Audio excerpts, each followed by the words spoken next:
The Chicago Blackhawks are a fun team to watch again. And they just reinforced that at home this week. Wow. Hey, y'all, let's talk about the sixth week of the season for the Chicago Blackhawks. They get all these games that we're going to talk about at home, which is nice because it's been a couple weeks since we've talked about home Blackhawks games. And first, they get the New Jersey Devils, a team who has been very good this season so far, and a team who, going into this matchup, was in sole possession of first place in the Metro Division. They currently sit at a tie with the Carolina Hurricanes, but still a good team this year.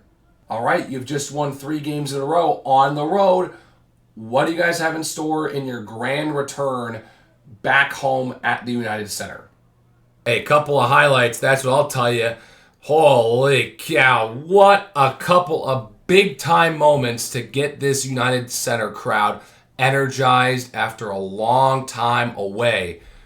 I mean, we got to talk about that first period goal for Connor Bedard. Hawks are on a 5-on-3.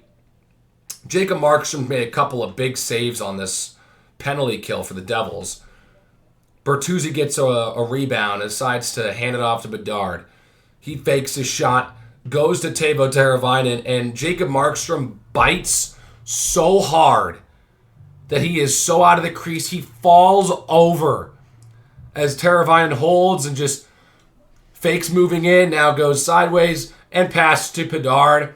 He puts it in by the defender who's trying so helplessly to defend the net. I mean, that was just ridiculous.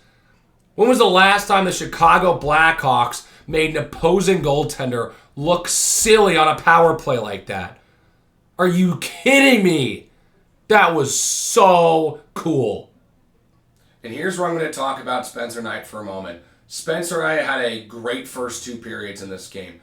He was robbing guys left and right. He stopped Jack Hughes and Nico Hischier on breakaways. I really like what I saw from Spencer Knight in the first 2 periods. He let a softie go by from Simone Nemitz on a backhander.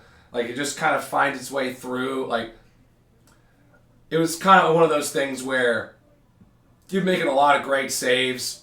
Of course, you're going to let in a bit of a softer goal. It's just like, man, that sucks. But hey, still a good first 2 periods for Spencer Knight regardless. A little frustrating that it does go to the third time. Early in the third, hey, Landon Slaggert's back. He gets a tip in. Hawks go up 2-1. And then Jack Hughes finds Dawson Mercer behind the defense about halfway through the third. Tie game again. Awesome. But then we get to about 6.5 to go in the third, and we might have seen one of the goals of the year for the Chicago Blackhawks. From one of the most unlikely suspects, Sam Lafferty, who has had a couple of stints with the Blackhawks over the past half-decade, back with Chicago, has basically done nothing this year for him. No points, no, really nothing. I haven't barely even seen him on the ice. But he's out there right now.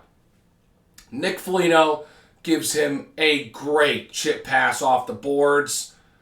He takes possession as he's ahead of the defense. Luke Hughes is going cross ice and he's trying to catch up. And then Sam Lafferty makes a beautiful move to get by Luke Hughes, and then the patience to hold on to the puck and get by Jacob Markstrom as he knows he's playing a little bit farther out of his crease to then get into that perfect position where he can backhand it right into the net. Oh my gosh! Sam freaking Lafferty just scored the goal of the year for the Blackhawks in mid-November. Oh my gosh! And that gives them the lead. That's not a goal when they're up by 3 already or down by 3 late. This is a goal in a tie game with 6.5 to play until overtime. The Devils, execute a great passing play. Jack Hughes is involved, of course. And Simone Nemec is the one who ends up putting it in on the back door. Knight bites pretty bad on this play. Goes right by him. Game tied with under 4 to go. We're going to overtime. And in overtime, Spencer Knight makes a nice save or two. But as it continues to go, the Devils keep getting more chances. And then they catch the Hawks napping on a line change. Jacob Markstrom holds it. And he's got to get a lot of credit on this play.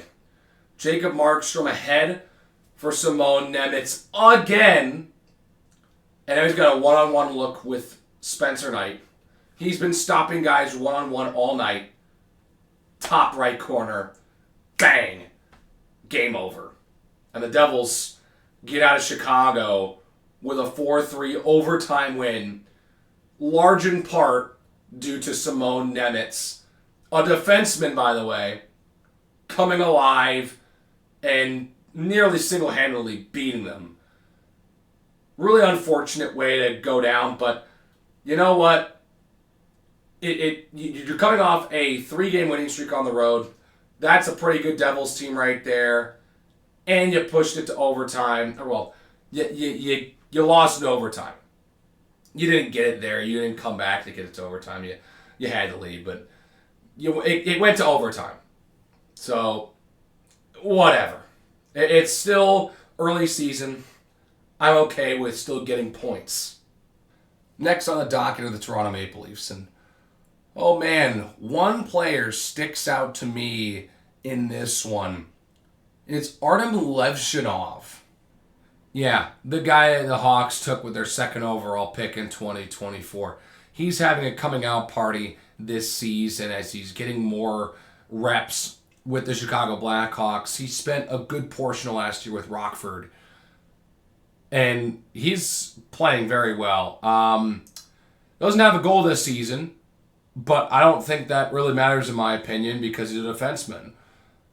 He's had 10 points, 10 assists. That's second on the team, only behind Bedard.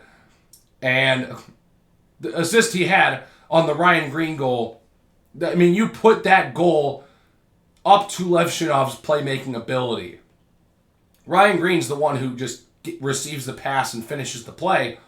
But Artem Levshunov had the puck for, I swear, probably about 5 to 7 seconds. And just weaving around, doing whatever he wants, and getting into enough of a position to lure defenders away to find Ryan Green open. Ridiculous play. Very nice play. And then he almost scored in the second period after getting a beautiful feed from Connor Bedard. I mean, seriously, some of his passes from the boards to set up goals have been ridiculous this year. Nearly happened again. Levshunov just can't beat Joseph Woll. Can't get around that extended leg. That happens. You know, I'm not going to hold it too much against him because guess what? He's a defenseman. He doesn't get those types of opportunities very often, especially in games. But I love the effort there. Would I have loved to see that one going? Oh, absolutely. That would have been great for his first goal this season. But you know what? He still had a really nice game. I just like what I see from Artem Levshunov. There's a reason why he was picked second overall.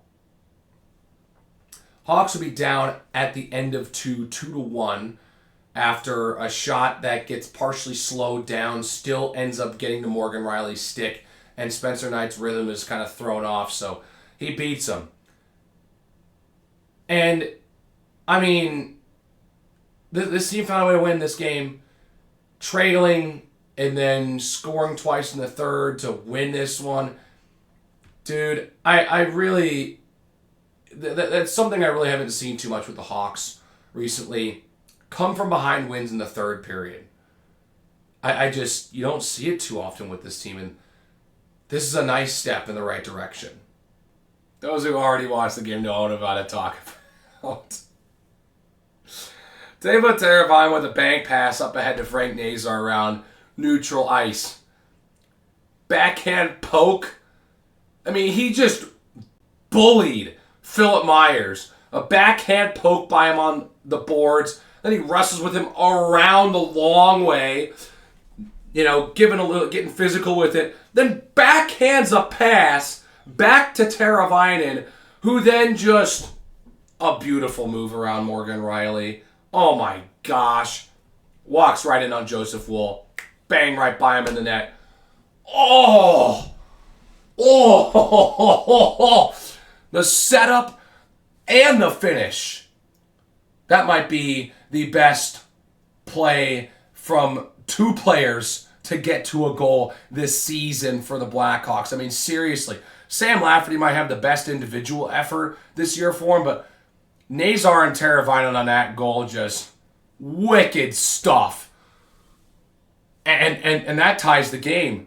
Both those goals that I just mentioned, the Lafferty goal and now the Teravainen goal, third period.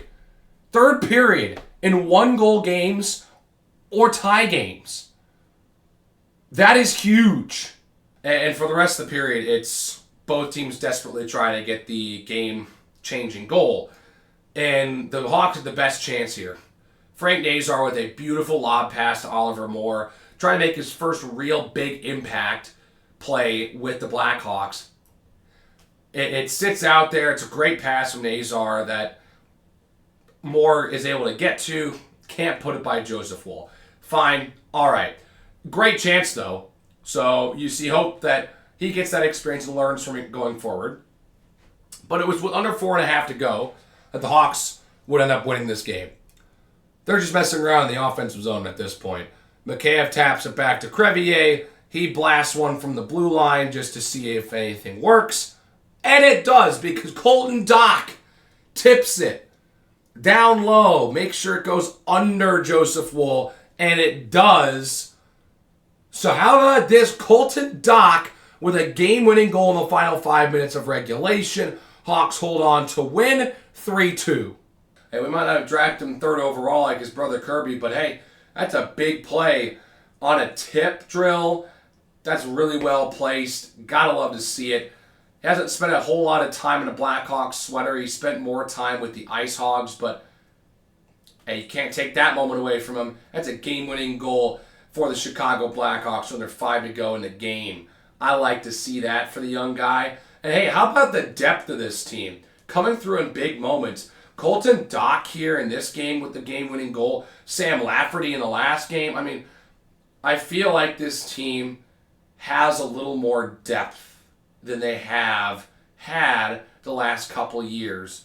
And I think that's partly due to the fact that some of their young talent is starting to develop. So after a nice come-from-behind win against the Maple Leafs, the Hawks get the lowly Flames. Again, by the way. They just played them on the road, and they shut them out. And now they get them at home. And yeah, this one, they should have won, and they did. It got a little dicey there, but they're all good. I mean, this game tells me more about Calgary than it does about Chicago. Calgary's looking really bad this year. Like, really bad. And Dustin Wolf has regressed significantly. Some of the goals he was lighting up was ridiculous. I mean, seriously. I won't put the first one on him because his defense couldn't get a freaking clear. So the Hawks get like 3 or 4 grade A chances. And of course, Ryan Dono is going to be able to pot one. But it's like, when we get to the second period and Sam Renzel lobs it long ways, Connor Bedard able to beat him out to it and just poke it through the 5-hole because Dustin Wolf misplays the puck on like a slow roller to get into the back of the net. What are we doing? That's a real bad goal to let up. Holy cow. Now this game should be over. It should be over. But no, the Flames were able to get a couple by Arvid Soderblom, one from Matt Coronado. He beats him backdoor. A dirty goal on an assist from Nazem Kadri. And then Rasmus Anderson just snipes one by him early in the third. And all of a sudden we're tied at 2. And oh no. Here we go. We just blew a multi-goal lead to the Flames. at home. Can't lose it now. But Connor Bedard's here to help save the day. He's able to snipe one by Dustin Wolf. A beautiful shot, by the way. I mean, he's hit so many of these this year. Doesn't need that tight of a window, but he still hits it, even when he's got more room. Love that. Hawks go up 3-2 just about 2 minutes after Anderson's tying goal. And then Oliver Moore gets into the party a little bit. He scores on a 2-on-1.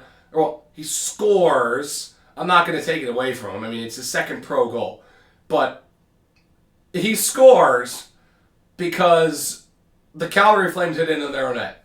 I mean, literally, they put it in their own net. He kind of overskates the puck on a 2-on-1. He had Frank Nazar with him. He probably was trying to go backhand, try and maneuver around Dustin Wolf. He messes up. Guys, it happens. And the funny thing is, it just goes in. Dustin Wolf can't stop the puck after he gets run into by his own defenseman. And then it's 4-2, and you're like, well, it's over with 6.5 to go. And over it would be, because Connor Bedard would end the game on an empty netter, which he would launch from about 150 feet right into the net. So even when Connor Bedard's scoring empty netters, it's also kind of impressive. Hawks win 5-2. It got a little sketchy there for a moment, but they pulled away and beat a team that they really should have beat. And frankly, the Flames got in their own way quite a bit in this game. Again, the goals the Flames were letting up, incredibly terrible. The goals the Flames were letting up were just awful. Just terrible. I mean, seriously, I can't believe how bad this Flames team is. I don't remember them being this bad when they played them last year. But then again, the Hawks were a really, really bad team last year. So it's like putting it into perspective a little bit. Like, the Hawks are much improved. The Flames have declined significantly. It's kind of crazy, the drop-off there. They're the worst team in the league by a mile right now. And so the Hawks have now built up a 6-game point streak. Wins in 5 of their last 6. The only one they didn't win was an overtime loss to the Devils.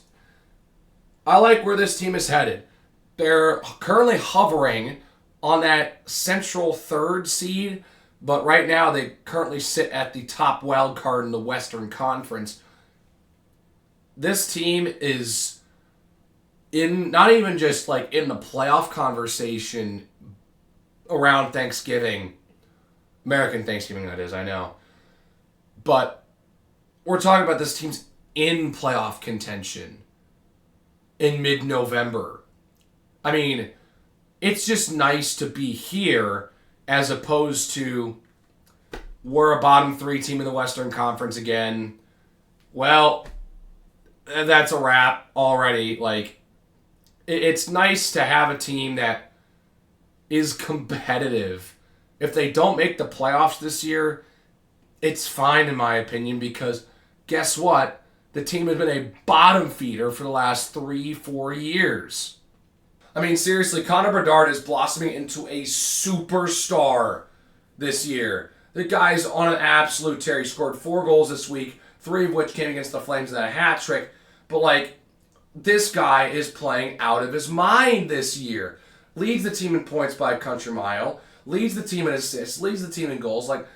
It's insane how well Connor Bedard is playing. And even when he's not scoring, you just sit and watch him and you're like, dang, that was a nice shot. I know it didn't go in, but whoa, that's a wicked shot.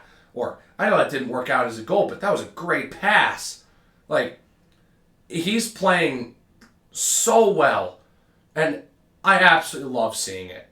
I mean, you can kind of expect it with the number 1 overall pick billing, but I'm still just incredibly impressed with just how well he has played this year. And I also want to give a shout out to Oliver Moore, who's starting to find his role within the Blackhawks. He put up 3 points in this slate of games, a goal and 2 assists. Gotta love to see that. Artem Levshinov, I already mentioned, had a really nice game against Toronto. Gotta give it a little shout out to Louis Crevier. He had 4 assists in these 3 games. Very quiet 4 assists. He's a solid defenseman. He's a solid defenseman. And I really like to see it for a guy like him. He's kind of been a bit quiet on this roster, but I think he's got a good role on this team. He's a guy that I'm pretty confident when I see shots from him from the point. I usually have confidence that it's either going to go in himself or there's a good deflection that can get it in as well. So I think he's playing well as well. So I think that this team overall is starting to develop and is building chemistry. They're playing like a real team. And that's what's so nice. It doesn't feel like it's Connor Bedard and friends like it was the last 2 seasons. It really does feel like we got a team.